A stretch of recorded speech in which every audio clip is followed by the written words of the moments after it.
Welcome to our countdown of the top 10 most bizarre laws you didn't know existed. From chewing gum regulations to peculiar bathroom etiquette, we're taking a trip around the globe to uncover some truly strange legislation. You won't believe some of these strange regulations from around the world.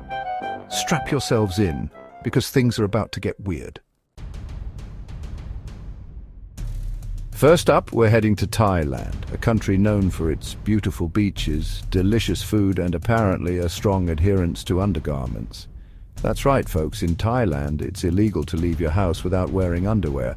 Now, while I fully endorse the wearing of pants in public, the thought of Thai authorities stopping people on the street to check for undergarments is, shall we say, a bit invasive. It's like a very strange, low-budget magic show, only instead of pulling a rabbit out of a hat, they're checking for, well, you get the picture. The law, as you might imagine, is a little vague. I mean, what constitutes underwear? Are we talking strictly briefs and bras here, or could we potentially include a well-placed banana hammock? And what about those folks who like to live on the edge and go commando? Are they whisked away in a paddy wagon, never to be seen again? It's also delightfully unclear. Next, we're off to Singapore, a nation renowned for its cleanliness, order, and, oddly enough, an intense aversion to chewing gum. That's right, folks, in Singapore, chewing gum is banned. The government claims it's to keep the streets clean and prevent gum-related vandalism, and I'll admit their streets are remarkably spotless. But come on, Singapore, isn't banning gum a bit like using a sledgehammer to crack a nut? It's like saying we can't possibly be trusted to chew responsibly, so no gum for anyone. What's next? Banning pens because someone might write on a bathroom stall? Outlawing socks because they might get mismatched? It's a slippery slope, Singapore. A slippery, gum-free slope. Now, let's hop on over to Switzerland, land of chocolate, cheese, and apparently some very strict bathroom etiquette. In Switzerland, it is illegal to flush the toilet after 10 p.m. in an apartment building. Yes, you heard me correctly. In the land that gave us timekeeping, they've decided that your bladder has a curfew. Apparently the Swiss view a late-night flush as akin to a war crime, right up there with using fondue forks for anything other than dipping bread into melted cheese. Look, I get it, noise pollution is a serious issue, but surely there's a more reasonable solution than a nationwide ban on post-10 p.m. toilet flushes. What are people supposed to do?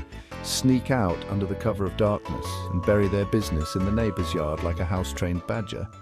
It's all very perplexing. Chapter 4, Italy, Pigeon Prohibition in the Piazza San Marco. Our next stop takes us to Italy, a country known for its art, its history, its romance, and its pigeons. But beware, all you bird-loving tourists, because in Venice it is illegal to feed the pigeons. Now, I know what you're thinking. Those pigeons are part of the charm. They're like feathered flying rats, but with better PR. But the city of Venice disagrees. They argue that those charming pigeons are a menace, leaving their droppings on historic statues and generally being a nuisance. So if you're caught tossing breadcrumbs to our fine feathered friends, you could be facing a hefty fine. And nobody wants to come home from a romantic gondola ride with an empty wallet and a pocket full of unused birdseed. Chapter 5, Canada, the penny pinching predicament. Hold on to your toques because we're heading north to Canada, the land of maple syrup, hockey, and apparently a deep-seated distrust of pennies. That's right. In Canada, it is illegal to pay for a 50-cent item with only pennies. Now, I realize that carrying around a pocket full of pennies can be a bit like lugging around a bag of metal slugs, but come on, Canada. It's legal tender. What's next? Banning nickels because they weigh down your pockets? Outlawing dimes because they're too small? It seems a bit extreme, even for a country that apologizes for everything. Chapter 6, the UK. The curious case of the suspicious salmon. Next, we're sailing across the pond to the United Kingdom, a land of tea, crumpets, and apparently some very specific laws about fish. In the UK, it is illegal to handle a salmon in suspicious circumstances. Now, I'm not sure what constitutes suspicious circumstances when it comes to salmon. Is it a furtive glance, a shifty tail twitch? Perhaps the salmon in question is wearing a tiny trench coat and fedora. The law is alarmingly vague. It's enough to make you look at your smoked salmon bagel in the morning and wonder, did you escape from the law, little buddy? Let's hop over to Australia, a land of sunshine, surfing, and apparently a zero-tolerance policy for wedding crashes. That's right, in Australia, it's illegal to disrupt a wedding or funeral. Now, this one seems fairly reasonable, right? After all, nobody wants a rogue opera singer interrupting their vows or a mime doing an interpretive dance of grief at a funeral. It's basic human decency. But it does make me wonder, what exactly constitutes disruption? Is it a poorly timed sneeze, a rogue cell phone going off to the tune of Baby Shark? Or maybe just showing up in a white dress that upstages the bride? Chapter 8. Now we're heading to Japan, a country known for its technology, its culture, and apparently its government-mandated waistlines. That's right, folks, in Japan it's illegal to be overweight, at least according to the Metabo law. Now, I'm not a doctor, but telling people they can't be overweight seems about as effective as telling the tide not to come in. It's like saying we've solved the obesity epidemic. Everyone, just make it illegal to have love handles. It's a head-scratcher for sure. Chapter 9. Our next stop is France, the land of romance, baguettes, and apparently some very specific rules about what you can and cannot name your pig.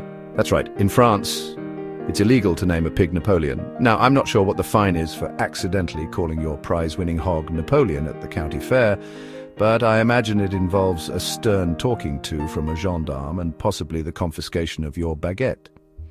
It's a law that's both baffling and oddly specific, which, let's be honest, perfectly sums up a lot of laws, doesn't it? Chapter 10. And finally we end our journey in Samoa, a beautiful island nation in the Pacific known for its stunning beaches, its vibrant culture, and apparently its strict adherence to marital anniversaries. That's right, folks, in Samoa it's illegal to forget your wife's birthday. Now, this is one law I can almost get behind. After all, who among us hasn't felt the wrath of a forgotten birthday? But then again, isn't part of the beauty of marriage learning to forgive your partner's occasional memory lapse? It's a delicate balance, folks, but I suppose it's better to err on the side of caution and just set a reminder on your phone. Well, there you have it, folks. 10 of the most bizarre laws from around the world. From underwear mandates to pig-naming prohibitions, we've covered it all. Thanks for watching. Which of these bizarre laws surprised you the most? Let us know in the comments below. And remember, the next time you think about leaving the house without your underwear, chewing gum in public, or flushing the toilet after 10 p.m., just be thankful you don't live in a country with these laws on the books. Don't forget to like, share, and subscribe for more interesting content.